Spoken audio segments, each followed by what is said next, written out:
आज की वीडियो में हम चर्चा करेंगे दो ऐसे प्लान की जो म्यूचुअल फंड इन्वेस्टर्स के बीच काफ़ी पॉपुलर है।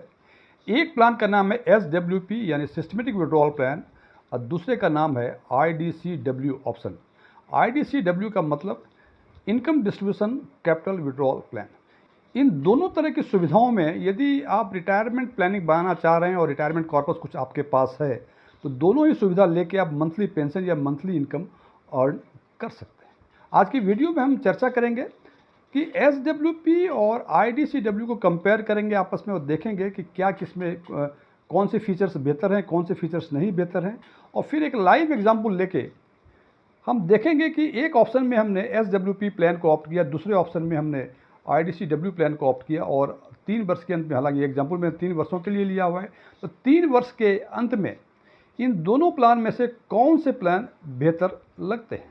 मैं DM झा, आप देख रहे हैं स्टोन टैक्समी चैनल। यदि इस वीडियो से आपको कोई नई जानकारी मिले या वीडियो अच्छा लगे तो कमेंट बॉक्स में यस लिखें, इसको लाइक करें, अपने फ्रेंड्स के साथ शेयर करें, और यदि आपको लगे कि इसमें ऐसी कोई जानकारी नहीं है जो पहले से आपको नहीं पता थी तो कमेंट बॉक्स में नो लिखें। और यदि आपकी रुचि इन्वेस्टमेंट, खासकर mutual fund investment, direct taxation और बैंकिंग में है और अभी तक आपने मेरे चैनल को सब्सक्राइब नहीं किया है तो मेरे चैनल को सब्सक्राइब करें और ऑल बटन पे क्लिक करें ताकि मेरे सभी नए वीडियो की नोटिफिकेशन आपको लगातार मिलती रहे। तो सबसे पहले देखते हैं कि SWP यानी सिस्टमेटिक विड्रॉल प्लान क्या है। सिस्टमेटिक विड्रॉल प्लान में हम एक मुश्त पैसा किसी पर्टिकुलर फंड में पार्क करते हैं। वो फंड नॉर्मल कोर्स में डेट फंड या हाइब्रिड कंजर्वेटिव या हाइब्रिड एग्रेसिव तक होते हैं, उसमें पार्क करते हैं और उस AMCs को ये मैंडेट देते हैं कि एक निश्चित अमाउंट हमें हर एक तारीख की निश्चित तिथि को, फिक्स डेट को, उससे पैसे निकाल के आपके खाते में डाल देते। इससे होता क्या है कि जहां आपने फंड को पार्क किया है वो भी अप्रिसिएट करता है और जितना अमाउंट आपने फिक्स किया है कि हर महीने मिले आपको, उसके हिसाब से वो यूनिट्स को सेल करता है और उतना अमाउंट आपके खाते में डाल देता है।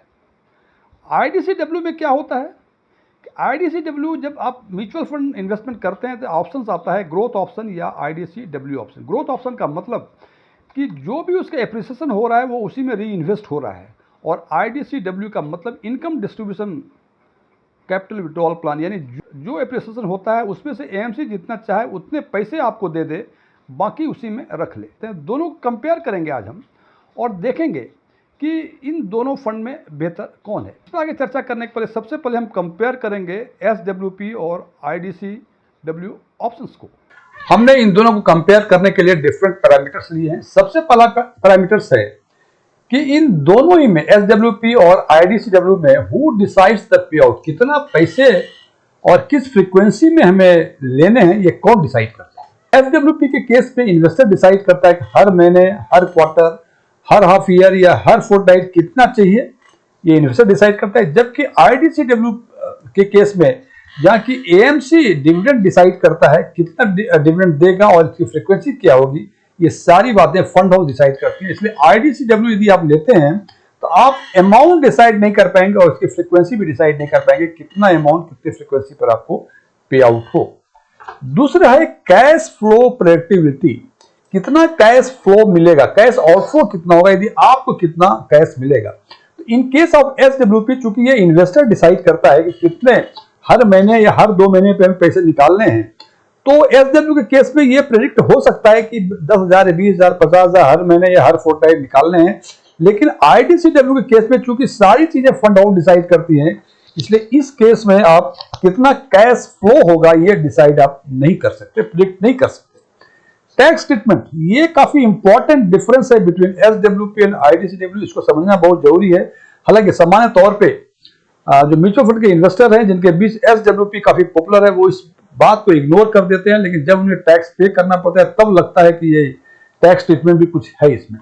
क्योंकि SWP के केस में जैसा कि मैंने पहले बताया था कि अपना पैसा किसी फंड में पार्क करना होता है, उसमें एप्रिसिएशन होते हैं और जो भी डेट डिसाइड किए किस डेट को कितने पैसे निकालने हैं उससे, उस डेट को जो एप्लीकेबल NAV होगी उसके हिसाब से उतना यूनिट सेल करते हैं और आपको वो फिक्स्ड अमाउंट आपके खाते में डाल देते हैं। लेकिन वो जो फिक्स्ड अमाउंट आपके खाते में आते हैं उसमें 2 पार्ट होता है। एक तो होता है आपके कैपिटल का पार्ट और दूसरा होता है कि कितना एप्रिसिएट किया, जो कैपिटल गेन के नाम से जानते हैं, वो आपका कैपिटल गेन होगा। और उस कैपिटल गेन में जो टैक्स लगेगा वो स्पेशल रेट लगेगा। और आज के दिन में लॉन्ग टर्म गेन जो इक्विटी पर है वो 12.5% है। उस अमाउंट पे जितना कैपिटल गेन होगा उसमें से 1,25,000 आप एग्जाम कर देंगे, उसके बाद जो अमाउंट बचेगा उस पर 12.5% का आपको टैक्स देना पड़ेगा। इसका मतलब ये है कि आप किसी भी स्लैब में आते हो, यदि आपको लॉन्ग टर्म कैपिटल गेन हुआ या शॉर्ट टर्म कैपिटल गेन हुआ है तो 1,25,000 के बाद लॉन्ग टर्म में जितना ही मिलता है तो 12.5% आपको देना ही देना है। जबकि आईडीसीडब्ल्यू के केस में इस पे जो अप्लीकेबल टैक्स होता है वो आपके स्लैब रेट के हिसाब से होता है। यदि आप 12 लाख या उससे नीचे की इनकम वाले में हैं तो कितना ही आप ले लें, आपको कोई टैक्स नहीं लगेगा। तो ये टैक्स स्टेटमेंट दोनों में आपको देखना पड़ेगा कि आपके लिए कौन से फायदेमंद है। अब इसी फायदेमंद की बात करते हैं तो टैक्स स्लैब सेंसिटिविटी। एसडब्ल्यूपी में चूंकि स्पेशल रेट 12.5% लगता है और 1,25,000 का एग्जाम्पशन भी है, इसलिए यदि आप हायर टैक्स स्लैब में आते हैं जहां 30% 25% आपको टैक्स लग रहा है, उस केस में कैपिटल गेन के इनकम पर 12.5% लेगा। तो उस केस में आप के लिए फायदेमंद है जिनका टैक्स स्लैब हायर में। लेकिन जिनका लोअर टैक्स स्लैब है उनके लिए आईडीसीडब्ल्यू एप्लीकेबल है, बिकॉज आईडीसीडब्ल्यू का जो इनकम है वो टैक्सेबल होता है, उसके टैक्स स्लैब के हिसाब से हो सकता है।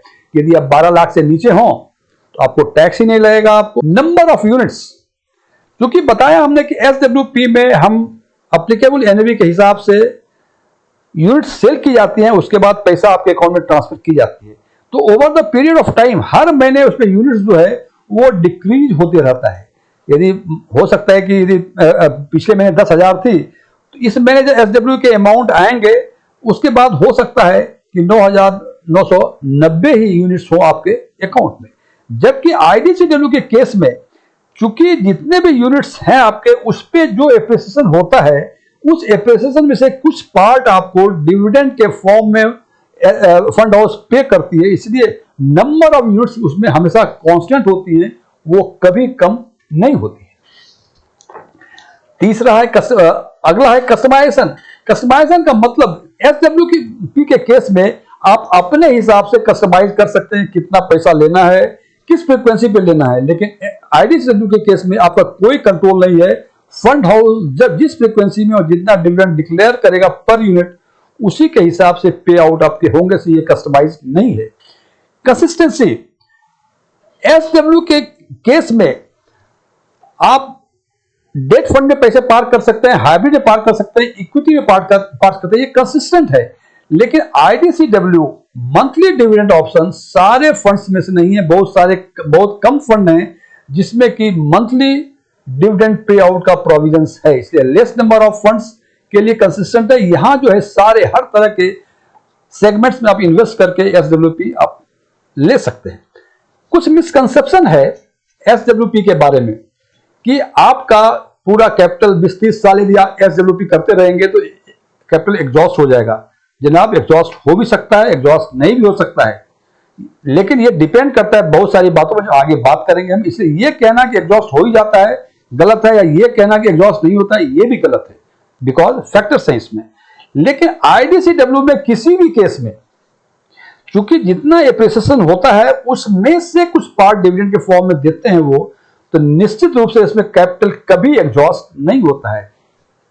और लोगों का यह भी एक मिसकंसेप्शन है कि आईडीसीडब्ल्यू में जो डिविडेंड मिलता है वो फ्री नहीं है। जनाब, वो फ्री नहीं है, आपका जो एप्रिसिएशन हुआ है उसी में से कुछ पार्ट आपका इसमें है।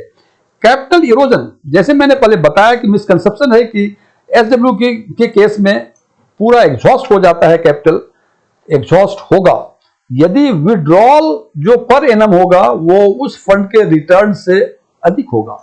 उदाहरण के तौर पे ये 10 लाख रुपए आपने पार्क किए हुए हैं और साल में आप 1 लाख रुपए मंथली के हिसाब से 8,000 समथिंग निकाल रहे हैं हर महीने, इसका मतलब 10% आप उससे हर साल निकाल रहे हैं। और जिस फंड में उसको पार्क किए हैं यदि वो 9% रिटर्न दे रहा है यानी 90,000 ही दे रहा है तो निश्चित रूप से एक समय आएगा जब कैपिटल आपका जीरो हो जाएगा। लेकिन यदि विड्रॉल आपका रिटर्न से कम है, यानी 10 लाख रुपए में से आप 9 लाख रुपए हर महीने निकालते हैं और वो फंड जिस फंड में आपने पार्क किया हुआ है 10% का रिटर्न है, ये जब तक धरती रहेगी ये कैपिटल एग्जॉस्ट नहीं होगा। लेकिन आईडीसीडब्ल्यू के केस में किसी भी हालत में, बिकॉज आपके हाथ में कुछ है नहीं, वो डिविडेंड पे करता है फंड हाउस, तो इसमें कैपिटल कभी इरोड नहीं होता है। कैपिटल ग्रोथ दोनों में होता है। और अंतिम लेकिन बहुत इंपॉर्टेंट कि ये दोनों ही किसके लिए सूटेड है? ये दोनों ही उसके लिए सूटेड है जिनको कि एसडब्ल्यूपी और आईडीसीडब्ल्यू दोनों के बारे में मालूम है और वो अपने हिसाब से निर्णय ले सकते हैं। ये उन्हीं के लिए सूटेबल है। यदि आपको इसके बारे में नहीं आइडिया तो बेहतर है पहले इसकी जानकारी लें, अंडरस्टैंड करें, फिर अपना निर्णय लें कि आपको एसडब्ल्यूपी लेना है या आईडीसीडब्ल्यू। बात करते हैं आईडीसीडब्ल्यू की, यानी income distribution capital withdrawal plan के बारे में। तो हमने 40 लाख रुपए इन्वेस्ट किया 1 अप्रैल 2023 को। उस दिन इसकी एनएवी 29.36 थी और उस हिसाब से जो यूनिट्स की बनती हैं 1,36,239.782 यूनिट्स आपकी बनती है। फ्रेंड्स, 1 अप्रैल 2023 के बाद जो सबसे पहला डिविडेंड डिक्लेयर हुआ वो 25/4/2023 को हुआ। उसमें उन्होंने कहा कि 23 पैसे यानी 0.23 रुपीज यानी 23 पैसे प्रति यूनिट डिविडेंड डिक्लेयर किया। और चूंकि यूनिट आपकी 1,36,239.782 थी, तो टोटल अमाउंट्स बनते हैं 31,335 रुपए, जो वो आपके खाते में चले गए। और एनएवी जो बनी डिविडेंड पे करने के बाद वो 30.299 यानी टोटल जो कॉर्पस की value after 1 month of dividend ये 41,27,236 रुपए बनी। इस एग्जाम्पल में हमने पूरे 3 साल का लिया, यानी अप्रैल 2023 से लेकर अप्रैल 2026 तक, यानी 37 महीने का हमने एग्जाम्पल लिया हुआ है। हमने यहां देखते हैं जो डिविडेंड डिक्लेयर किया है अप्रैल महीने से लेके नवंबर 2023 तक इन्होंने 23 पैसे प्रति यूनिट ही कंसिस्टेंट डिविडेंड डिक्लेयर किया। और जब नवंबर महीने का हमने 31,335 रुपए करने के बाद, यानी 9 महीने डिविडेंड विड्रॉ करने के बाद 28 नवंबर 2023 को जो कॉर्पस की वैल्यू हो गई थी वो 52,91,554 रुपए हो गई। तो जनाब देखा हमने कि 9 महीने का डिविडेंड हम ले चुके हैं और कॉर्पस की वैल्यू 92,91,954 रुपए हो गई। और दिसंबर 2023 से लेके अप्रैल 2026 तक लगातार इस फंड ने 25 पैसे प्रति यूनिट का डिविडेंड डिक्लेयर किया है। और ऑल अमाउंट भी यानी डिविडेंड के अमाउंट भी 31,335 से बढ़ के ये 34,060 रुपए हो गई है। और दिसंबर 2023 से लेके लगातार अप्रैल 2026 तक 34,060 रुपए विड्रॉ किए डिविडेंड के फॉर्म में। और टोटल यदि 37 महीने का विड्रॉल आईडीसीडब्ल्यू ऑप्शन में देखते हैं तो ये टोटल विड्रॉल होता है 12,69,755 रुपए। इसको मैं 55 कर दूं तो आपको सुविधा होगी, 55 रुपए। और 27 अप्रैल 2026 को उसके एनएवी के हिसाब से, ये सारी बातें आईडीसीडब्ल्यू की हो रही है, 59,50,954 रुपए आपके कीटी में होते हैं, यानी आपके कॉर्पस में होते हैं। सो यहां हमने देखा 9 महीने 31,000 के आसपास और उसके बाद बाकी जो मंथ थी उसमें से 34,060 रुपए निकाले हमने। और उसके निकालने के बाद 59,50,954 रुपए भी हमारे खाते में अभी भी 27/4/2026 की डेट में पड़ी हुई है। तो अब बात करते हैं एसडब्ल्यूपी ऑप्शन की। हमने यहां भी 40 लाख रुपए 1 अप्रैल 2023 को इन्वेस्ट किया। एनएवी थी 324 रुपए 39 पैसे, चूंकि ये ग्रोथ ऑप्शन था तो एनएवी इसकी हमसे अधिक थी। जबकि आईडीसीडब्ल्यू में ये एनएवी थी 29 रुपए 36 पैसे। यहां यूनिट्स अलॉट हुई थी 1,36,239.782, जबकि यहां हमें अलॉट हुई 12,330.836 यूनिट्स। क्योंकि 1 अप्रैल 2023 सैटरडे था तो यूनिट्स अलॉट हुई हमें 3 अप्रैल 2023 के एनएवी के एप्लीकेबल रेट के हिसाब से। और उसकी एनएवी 324 रुपए 39 पैसे थी और यूनिट्स अलॉट हुई हमें 12,331 को राउंड कर दिया हमने 12,331 यूनिट्स। टोटल 40 लाख रुपए और करंट वैल्यू उस दिन 40 लाख रुपए ही थी। पहला जो हमने, चूंकि स्वैप का डेट हमने 25 तारीख को रखा हुआ था, तो पहला जो स्वैप का डेट आया 25/4/2023 को, उस दिन एनएवी बढ़ के 330 रुपए 58 पैसे हो गई। उस हिसाब से 102.84 यूनिट्स को सेल किया तो 34,000 रुपए आपके खाते में चले गए। और टोटल यूनिट्स जो है 12,231 से कम होके ये 12,228 रुपए हो गई। और जो कैपिटल गेन हुआ इसमें, क्योंकि आपने 1 अप्रैल 2023 को इन्वेस्ट किया था, पहला विड्रॉल हुआ आपका 25/4/2023 का, तो निश्चित रूप से कैपिटल गेन जो 34,000 मिले उसमें से 36.94 जो था वो कैपिटल गेन था, बाकी उसके कैपिटल में से निकला। और कॉर्पस की वैल्यू जो फर्स्ट विड्रॉल के बाद थी वो 40,42,365 रुपए थी। उसी हिसाब से 25/5, 26/6, 25/7, 25/8, 25/9 इस हिसाब से ये एनएबी इसकी घटती बढ़ती रही और उसके हिसाब से यूनिट सेल होती रही और आपको कैश 34,000 रुपए ये 25/4/2026 तक 27/4/2026 तक आपको लगातार मिलती रही। अब इन 37 महीनों में हम जब देखते हैं तो हम देखते हैं कि टोटल जो विड्रॉल हुआ ये हुआ 12,58,000 रुपए और 12,58,000 रुपए यानी 37 महीने विड्रॉल के बाद ये जो कॉर्पस बचता है ये 49,66,281 रुपए बनते हैं। अब देखें दोनों की तुलना करें अब कि आईडीसीडब्ल्यू के केस में टोटल विड्रॉल 37 महीने में 12,69,755 रुपए हुई थी और यहां विड्रॉल हुआ 12,58,000। इसका मतलब 11-12 के आसपास आईडीसीडब्ल्यू में पिछले 37 महीनों में यानी अप्रैल 2023 से लेके अप्रैल 2026 तक करीब 11,000 रुपए के आसपास अधिक विड्रॉल हुआ। नंबर 2, उसके बाद आईडीसीडब्ल्यू के केस में जो कॉर्पस बचते हैं ये 59,50,000 बचते हैं, 51,000 के आसपास बचते हैं। यहां बचते होते हैं 49,66,381 रुपए।